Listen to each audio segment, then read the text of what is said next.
তিরুর হৃদয় শীতল হলো। কোমল কণ্ঠে জবাব দিতে গিয়ে হয়ে উঠল গম্ভীর। মন্টু ঘোষ, টাকা পাঠাচ্ছি বিকাশে। আমাকে যেভাবে সাদিফের পার্সোনাল ইনফরমেশন এনে দিয়েছিলি সেভাবে আরেকজনের ইনফরমেশন জোগাড় করে দিতে হবে। মিন্টুর মুখশ্রী পাংশুটে বর্ণের হলো। ও অসহায় গলায় জিজ্ঞেস করল, তুমি আবারও আমাকে মন্টু বলে ডাকছো দিদি? হ্যাঁ, এখন এইসব কথা রেখে কাজের কথায় আয়। তুমি কি অরুণ দাদার ইনফরমেশন চাচ্ছ এসব? তিরু কপালে সরু ভাঁজ ফেলল। তুই জানলি কি করে? মিন্টু হাসল, বলল, এটা তো জানার কথা।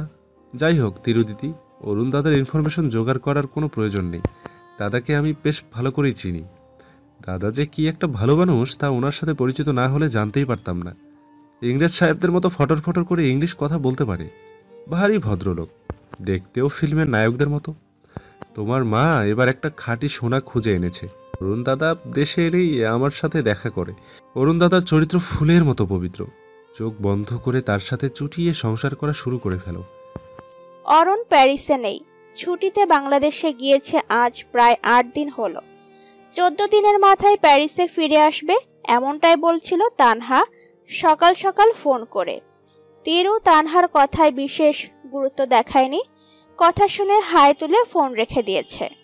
সে বর্তমানে স্থির হয়ে বসে ঘুম ঘুম ফোলা চোখে তাকিয়ে আছে সামনে। বিগত দিনের নিজের জীবনে ঘটে যাওয়া ঘটনাগুলো স্লাইড শো আকারে চোখের সামনে ভাসছে তার। একটু বেশি কি সিনেম্যাটিক হয়ে গেল না সব ব্যাপারগুলো? হ্যাঁ, আসতে পারে জীবনে অদ্ভুত মুহূর্ত, তাই বলে এতটা কি? তিরুর তা জানা নেই। সে আফসোসও করে না, দুঃখও পায় না। বিয়ে তো একটা করতেই হতো তার, নয়তো তানহা যে শান্তি পেত না। তিরু কি মায়ের খুব বাধ্যগত সন্তান? না। সকল কথা অক্ষরে অক্ষরে পালন করে? না। তিরু বড্ড অবাধ্য মেয়ে। মায়ের কোনো কথা সে আজ পর্যন্ত মেনে নিয়েছে কিনা জানা নেই, কিন্তু শেষে এসে বিয়েতেই কেন যে বাধ্যগত হতে গেল তা তার জানা নেই। হয়তো স্রষ্টা এটাই চান। তিরুর কপালে বোধ হয় অরণ নামের সে অদেখা পুরুষটিই ছিল। Tiru, are you okay? চোখ বন্ধ করলো তিরু, ফেলল লম্বা দীর্ঘশ্বাস। তার এত সুন্দর নামটা এই ভিনদেশি মানুষগুলো ঠিক মতো কেন উচ্চারণ করতে পারে না? কেন? তিরু উঠে দাঁড়ালো, হতাশ চোখে পরখ করলো তার সম্মুখে অবস্থানরত মেয়েটাকে। মেয়েটার নাম ইলি, তার রুমমেট। একই সাথে থাকে ওরা। ইলি বাদেও আরো 2 জন রয়েছে অবশ্য, কিন্তু তাদের সাথে তিরুর বিশেষ সখ্যতা নেই। বাকি মেয়ে দুটো তাকে ছোট নজরে দেখে। প্রথম কারণ সে 3rd কান্ট্রি হতে আসা, এবং দ্বিতীয় কারণটা যে কি তা স্পষ্ট নয় এখন অবধি। তবে এতটুকু বুঝেছে তার বাকি 2 জন রুমমেট সাউথ এশিয়াকে নিম্ন চোখে দেখে। তিরু তার লম্বা চুলগুলো হাত খোপা করে নিতে নিতে ইলিকে প্রত্যুত্তর করলো, yeah, I am fine. Why you are asking me this? ইলির সঙ্গে সঙ্গে জবাব দিল না। ও আস্তে ধীরে হেঁটে এসে বসলো বিছানায়। তিরুর হাত টেনে ধরে তাকেও বসিয়ে দিল পাশে। অতঃপর ধীর গলায় শুধালো, তুমি কি তোমার হাজবেন্ডকে মিস করছো টিরু? ইলির প্রশ্নে ভেবাচাকা খেলো তিরু। মেয়েটি হুট করে হাজবেন্ডের টপিক তুলল কেন? আশ্চর্য। ও প্রশ্ন করল, হঠাৎ আমার হাজবেন্ডের ব্যাপার তোমার জিজ্ঞেস করতে ইচ্ছে হলো কেন? ইলি কিয়ৎক্ষণ চুপ রইল, এক দৃষ্টে তাকিয়ে রইল কেবল তিরুর পানে। তারপর যেভাবে হুট করে উদয় হয়েছিল সেভাবেই ছুটে বেরিয়ে গেল। তিরু তখন বোকা বনে বলল, ইলিকে বড্ড অদ্ভুত লাগে তার। মেয়েটা ভারী উদ্ভট কাজকর্ম করে। মাঝে মধ্যে তার মনে হয় ইলির নিশ্চয় কোনো মানসিক সমস্যা রয়েছে। তার কাজকর্মই অমন অদ্ভুত ধরনের। ক্লাস শেষে মাত্রই রেস্টুরেন্টে প্রবেশ করেছে তিরু, ইলি। এখানে ওরা 2 জন পার্ট টাইম জব করে।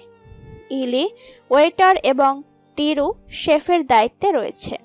রান্নার হাত দারুণ মেয়েটার, তাই শেফের জবটা পেতে তেমন কোনো অসুবিধা হয়নি। তিরু স্যান্ডউইচ তৈরি করে ট্রেতে রাখছিল, তখনই ছুটে আসে ইলি। মেয়েটা হাঁপাচ্ছে রীতিমতো। তিরু তাকে দেখে চিন্তিত হলো। Are you okay? এভাবে ছুটে এলি কেন? কোনো সমস্যা হয়েছে কি? ইলি চটপট ইংলিশে বলে উঠল। ওই যে তোমাকে বলেছিলাম না, আমাকে একটা ছেলে ধোকা দিয়েছে, তাকে তোমাকে চিনিয়ে দেবো যাতে তুমি ওই ছেলের পাল্লায় না পড়ো। মনে আছে না? ছেলেটা এই রেস্টুরেন্টে এসেছে, তাও জানো কাকে নিয়ে? ওর বউ। তিরু বিশেষ আগ্রহ দেখালো না, ব্যস্ত হলো নিজের কাজে। ইলি তিরুর অনাগ্রহ দেখে দুঃখী গলায় বলল। তুমি ওকে দেখবে না? তিরু ইলির হাতে ট্রে ধরিয়ে দিয়ে তাড়া দিল। দেখবো, আগে এটা ওই কর্নার কাস্টমারকে দিয়ে আসো। ইলি হাওয়ার বেগে ছুটে গেল। তিরু অবাক। সে বুঝল না ইলি কেন তাকে ছেলেটার সাথে পরিচয় করিয়ে দেওয়ার জন্য এতটা উদগ্রীব। ইলি ফিরে এলো, তিরুর হাত টেনে ধরে কিচেন থেকে নিয়ে এলো বাহিরে। তারা দাঁড়ালো পাইন ট্রির ঠিক পেছনটায়। ইলি আঙুল দিয়ে ইশারা করে বলল, ওই দেখো, ওই যে একটা মেয়ের হাতে চুমু দিচ্ছে যে ছেলেটা, ব্ল্যাক ড্রেস। তিরু তাকালো। যতটা অনাগ্রহে তাকিয়েছিল সেটা কেটে গেল লহমায়। উক্ত ছেলেটিকে দেখেও থমকালো। রাদিফ। ইলি তোতা পাখির মতো অনবরত বলতে লাগলো, চিনে রাখো শয়তানটাকে। বউ রেখে এই ব্যাটা যে কত মেয়ের সাথে ফষ্টি নষ্টি করে। বিয়ে করেছে 5 বছরের বেশি। ওর ওয়াইফ সব কিছু জানে, ইউনো, তবুও কিছু বলে না। সবই টাকার জোর। রাদিফ বড়লোক দেখেও বিবাহিত জানার পরও সব মেয়েরা ওর সাথে লিভ ইনে যেতে এক পায়ে রাজি। কোনো মেয়ে যদি ওর নজরে আসতো কিন্তু ওকে পাত্তা দিত না, তখনও ছ্যাঁচড়ার মতো ওদের পেছনে পড়ে ওদের ঠিকই হাসিল করে নিত। অতঃপর নির্দিষ্ট সময় বাদে ছুঁড়ে ফেলে দিত। আমি যদি আগে জানতাম টিরু, তাহলে কখনোই ওই ছেলের পাল্লায় পড়তাম না। তিরু হা করে তাকিয়ে, রাদিফের চরিত্র এতটা বাজে? মাই গড!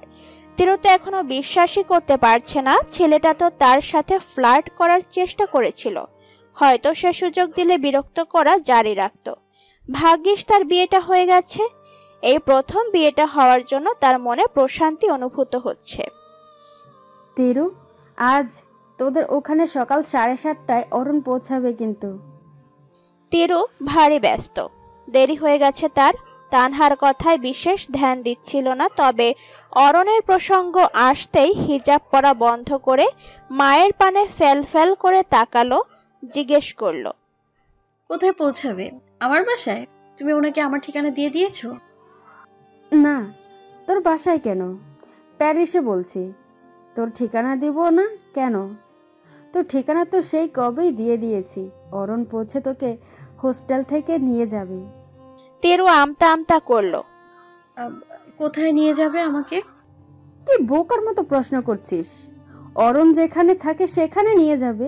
তোদের বিয়ে হয়েছে তো নাকি? একসাথে থাকবি না? অরুণ বলেছে 12টার দিকে তোর ওদিকে যাবে। কিয়ৎক্ষণ মৌন রইল তিরু, পরক্ষণেই তারা দেখিয়ে বলে উঠল, দেরি হচ্ছে মা, রাখলাম। তিরু ইলিকে ডেকে বেরিয়ে পড়ে চটজলদি। এখন হেঁটে যেতে হবে প্রায় 15 মিনিটের পথ। হাঁটার মাঝে তিরুর মস্তিষ্কে কেবল ঘুরপাক খাচ্ছে অরণের কথা। তিরু সময় দেখল, এখন 7টা বাজে।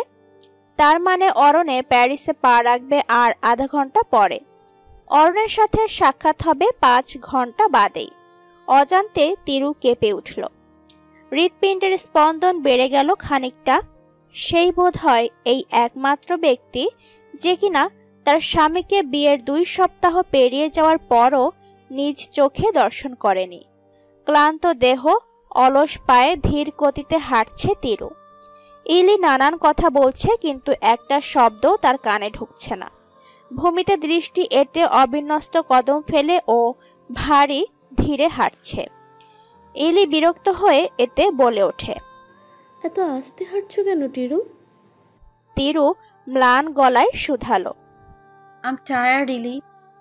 হোস্টেলের কাছাকাছি আসতেই তাদের সাক্ষাৎ হলো উইলির সাথে, তিরুর আরেক রুমমেট, যে তাকে 2 চোখে সহ্য করতে পারে না। উইলিকে দেখে দ্রুত পা চালালো তিরু। মেয়েটার আশেপাশে থাকতে তার ভালো লাগে না।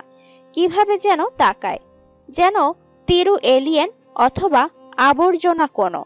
অদ্ভুত ব্যাপার হচ্ছে, তিরুকে সর্বদা উপেক্ষা করে চলা উইলি তিরুকে দেখা মাত্র তার দিকে ছুটে আসছে।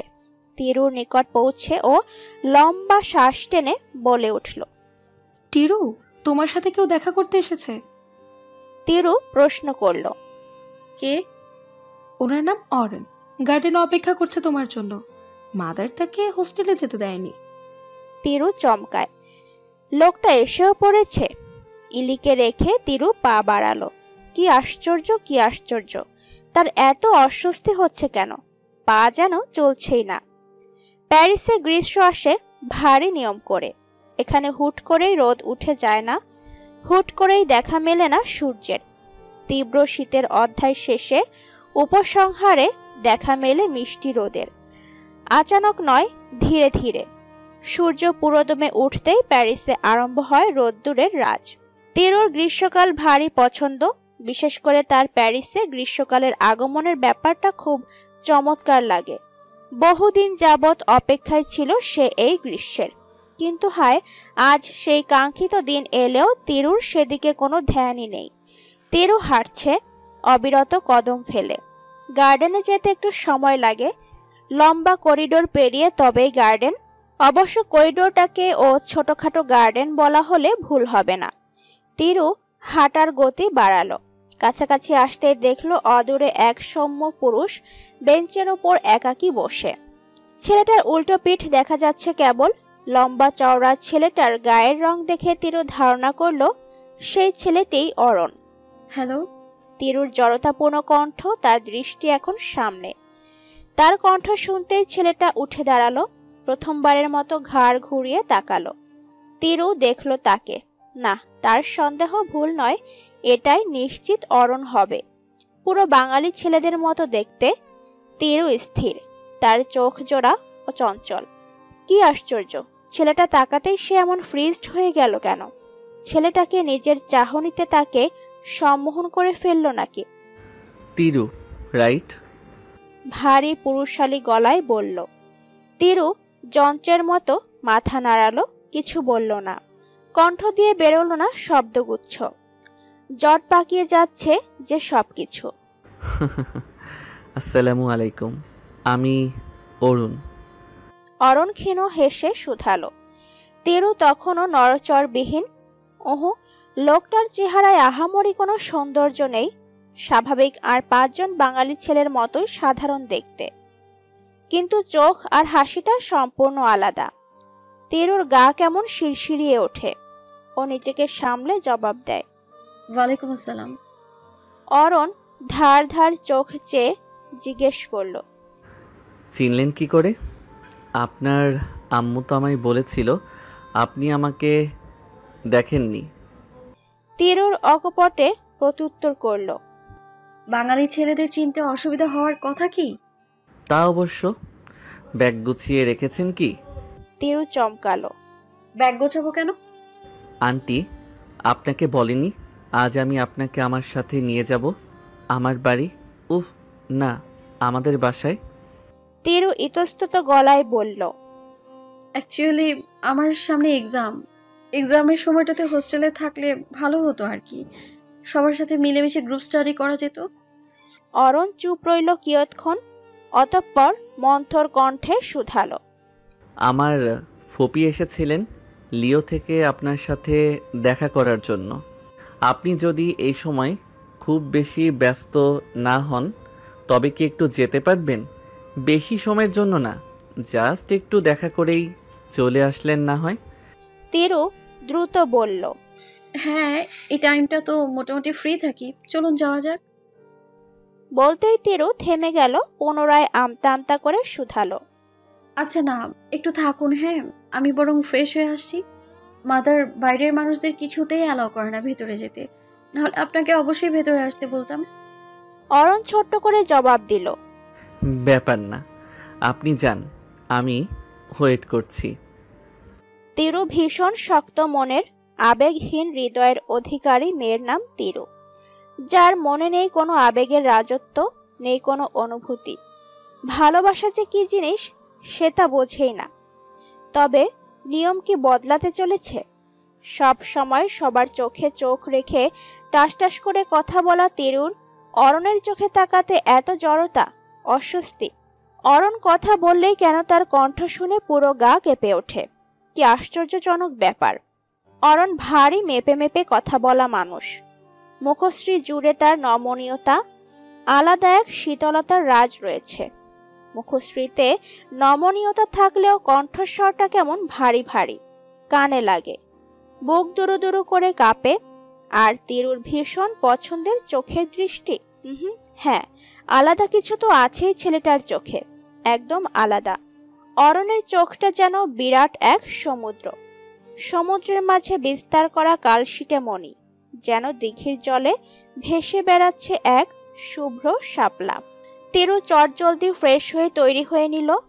নর্মাল গেট আপ, ব্লু রঙের জিন্সের সাথে সাদা রঙের কুর্তি, লম্বা চুলগুলো উঁচু করে ঝুটি করেও ফোন হাতে তুলে ছুটল।